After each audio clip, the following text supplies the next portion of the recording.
Good morning, everyone. Myself, Deepika Singh, Senior Assistant Professor, School of Pharmacy, BBD University. Today, I will discuss about the topic of assessment of microbial contamination and spoilage. Introduction. Assessment of microbial content of a pharmaceutical product is very essential.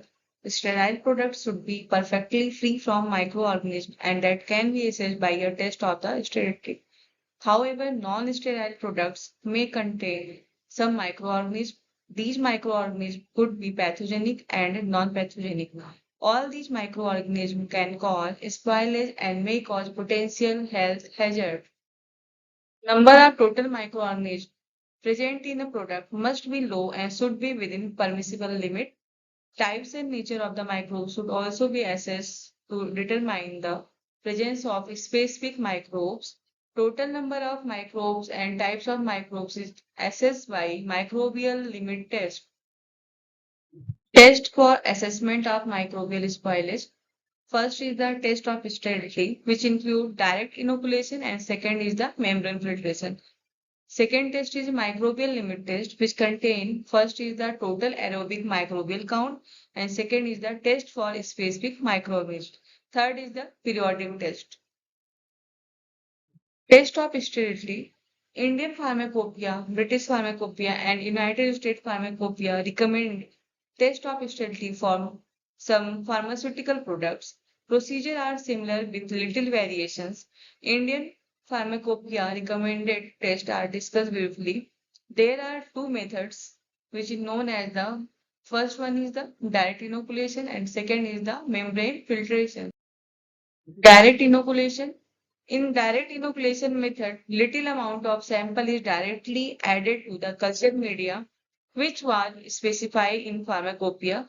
This inoculated media is then incubated for a specific or specified period of the time. Presence of growth indicates the presence of microorganism which is sourced from the sample. Hence, it may be concluded that sample is not sterile. Sample may be termed sterile in absence of any growth. Membrane filtration. In this method, sample is filtered through a membrane filter and washed with diluting fluid. Microbes is present in the sample, then it will be there at the top of the filter paper. Now this filter paper is inoculated into a specified culture media. If growth is observed, then it indicates that product is not sterile. A positive and negative control test must also be conducted in both the above mentioned, that is the direct inoculation and membrane filtration.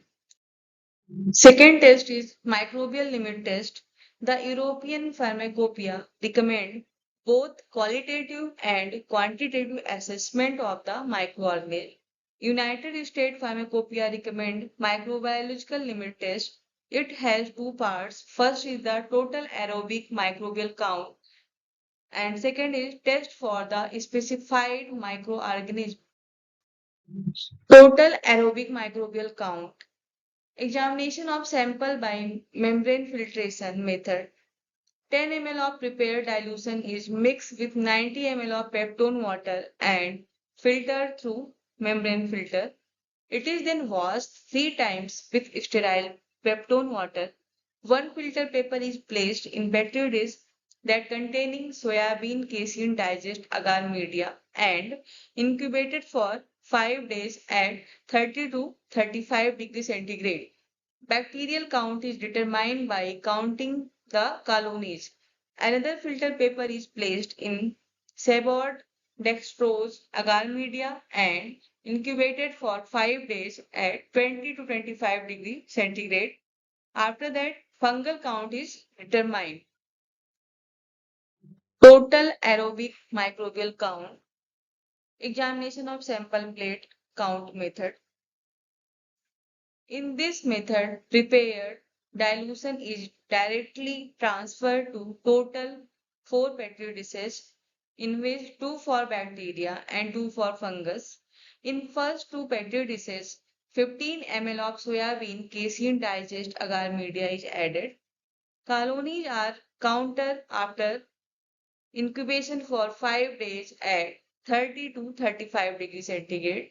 In remaining two petri dishes, 15 ml of severed dextrose agar media are transferred and incubated for 5 days at 20 to 25 degrees centigrade. After that, colonies are counted. Second is test for specified microorganisms. E. coli is cultivated in Mac Pong's agar media and colonies are identified by metallic sign which is characteristic of the E. coli in Kong's agar media. Second is Salmonella that are cultivated on bismuth sulfide agar media and identified by black or green colonies. Third is Pseudomonas aeruginosa that is identified by cultivated in cetrimide agar media and colonies show greenish color. Fourth one is the Staphylococcus aureus is cultivated in Bogle Johnson agar media and identified by black colonies surrounded by yellow zones. Third is periodic test.